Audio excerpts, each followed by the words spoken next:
have any control over, and they don't inhibit those. One of those is the norovirus. Now, if your hand sanitizer doesn't contain alcohol, then it's likely to contain triclosan, which is a powerful antibacterial agent and often used in making pesticides.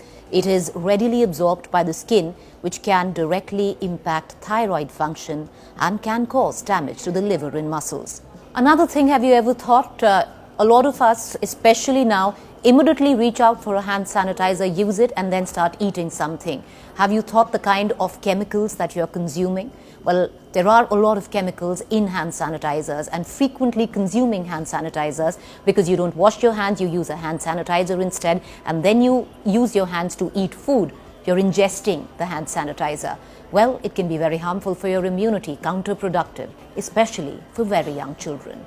If kids constantly consume this product, then first it can lead to alcohol poisoning, and secondly, it can lower their immunity to such a level that the body's defense mechanism is in a constant fighting mode, which leads to weakened immunity. This can cause serious side effects when they grow older as well.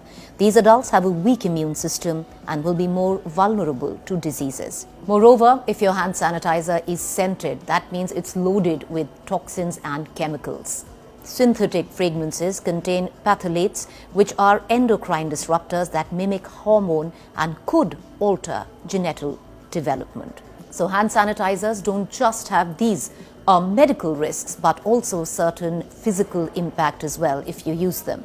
As we told you, that sanitizers contain alcohol, which make it highly flammable. So if putting alcohol on your hands, you go near any fire, it can cause some serious burns. One such incident had happened in Rewari, where a person had suffered 35% burns because he was in close proximity to a kitchen stove while using hand sanitizer on his clothes. There is a video that is circulating that seems to suggest a car in Delhi caught fire because a hand sanitizer kept in the car actually burst, leading to the car catching fire.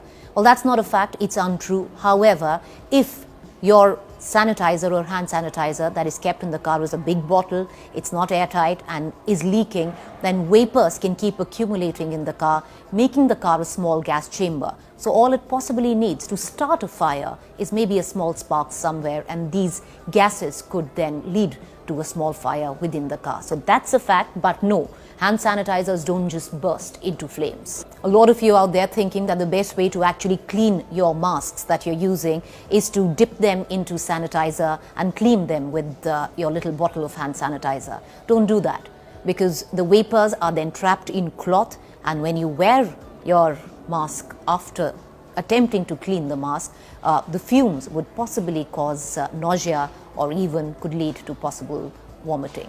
So here is how you can prevent yourself. Wash your hands using soap and water. Keep the sanitizer away from children. Keep hand sanitizers stored in bottles in a cool and dry place. Keep it in a safe distance from the kitchen and never apply it before you're going to cook or even eat. Clean your mask with regular soap and water. So ultimately, yes, hand sanitizers at this point of time could be an essential commodity if you don't have water and soap within easy access. Because if you do, that should be your first priority. Wash your hands with soap before you use a hand sanitizer.